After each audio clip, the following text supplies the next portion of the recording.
আৰু কেইবাটাও কথাও কৈছে আপুনি যে উন্নয়নৰ ক্ষেত্ৰত বিৰোধীৰ ক্ষেত্ৰত আৰু গোটেই নিৰ্বাচন প্ৰক্ৰিয়াটোৰ ক্ষেত্ৰত কৈছে সেই কথাকেইটা মই প্ৰথমে দেশৰ প্ৰধানমন্ত্ৰী নৰেন্দ্ৰ মোদী ডাঙৰীয়াক ধন্যবাদ জনাইছোঁ।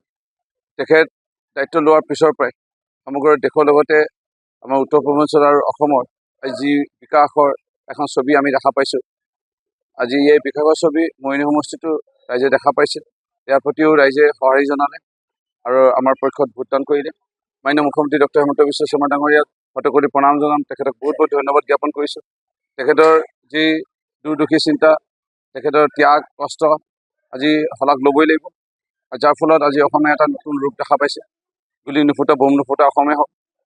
এটকাও নিদিয়ে 1 লাখ চাকৰি বুলি কৈ 1,75,000তকৈ অধিক চাকৰি দিয়া, এটা কোৰ্টো কেছ নোহোৱা, এই দৃশ্যসমূহ দেখা পাই ৰাইজ আশ্বস্ত হৈছিল। আৰু যাৰ বাবে মাননীয় মুখ্যমন্ত্ৰীৰ প্ৰতি সঁহাৰিও জনাই ভাৰতীয় জনতা পাৰ্টীৰ পক্ষত আজি ভোটদান কৰিলে। কিন্তু এটাই বেয়া লাগে যে একাংশ ৰাইজে এইবোৰ দেখা পাই আছে। এইবোৰ দেখা পায়ো আমাক সহযোগ নকৰিলে। কিন্তু যিসকলে সহযোগ কৰিলে তেওঁলোকক ধন্যবাদ জনাইছোঁ, শতকোটি প্ৰণাম জনাইছোঁ, ধন্যবাদ জনাইছোঁ। মই বৰ্তমান উপস্থিত আছোঁ কৈলাপনি মণ্ডল ভাৰতীয় জনতা পাৰ্টীৰ দ্বাৰা আয়োজিত এই বিশেষ সম্বৰ্ধনা অনুষ্ঠান। মই মণ্ডলৰ সভানেত্ৰী ভাৰতী শইকীয়া বৰুৱা ডাঙৰীয়ানী আৰু মণ্ডলৰ সমূহ কাৰ্যকৰ্তা আৰু জ্যেষ্ঠ কাৰ্যকৰ্তা সকলোকে আৰু ভাৰতীয় জনতা পাৰ্টী অসম গণ পৰিষদ নেতৃত্বৰ কাৰ্যকৰ্তাসকলক ধন্যবাদ জনাম। মোৰ মায়ে কৈছিল কেতিয়াও অহংকাৰ আনিব নালাগে আৰু নিজেও ভাওনা কৰি, নিজেও ৰাস আৰু বিভিন্ন ভাগৱত ব্যাখ্যাসমূহত অংশগ্ৰহণ কৰি জ্যেষ্ঠ বা পাইসকলৰ লগত কথা পাতি যেতিয়া ধৰ্মৰ বিষয়ে শুনো বা কথা পাতিবলৈ চেষ্টা কৰোঁ, তেখেতসকলৰ পৰা যি আয়ত্ব কৰিছিলোঁ কেতিয়াও লোভ মোহ ক্ৰোধ অহংকাৰ মোহ মায়া কাম ক্ৰোধ আনিব নালাগে। আৰু এইখিনি ত্যাগ কৰি আজি এতিয়াও যদিও 6 নম্বৰৰ কাৰণে জয়ী হ'লোঁ, ৰাইজক মই কৈছোঁ এই ভাৱ কেতিয়াও নাই, অহংকাৰ ভাৱ লোভ মোহ ক্ৰোধ অহংকাৰ নাথাকিব মোৰ।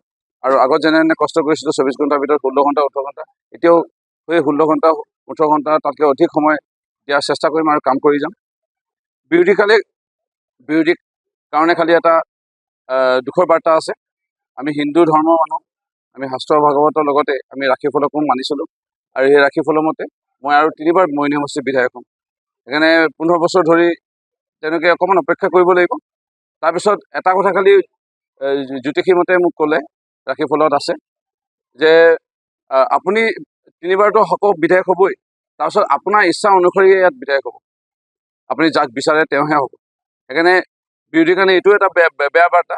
যিসকলে ইয়াত লাগি আছে সপোন দেখি আছে তেওঁলোককতো এজনকো পচন্দ নকৰোঁ, তাৰমানে তেওঁলোক আৰু ভৱিষ্যতে মই MLA হ'ব নোৱাৰে, সেইটো এটা বাৰ্তা তেওঁলোকলৈ দিলোঁ।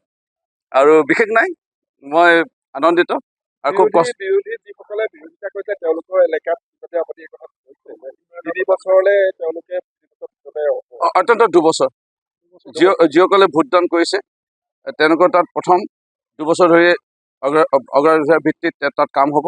আৰু য'ত ভোট কম পাইছোঁ তাত ক্ৰমান্বয়ে অলপকৈ কাম আৰম্ভ কৰা 2 বছৰৰ পিছতহে আৰম্ভ কৰিম।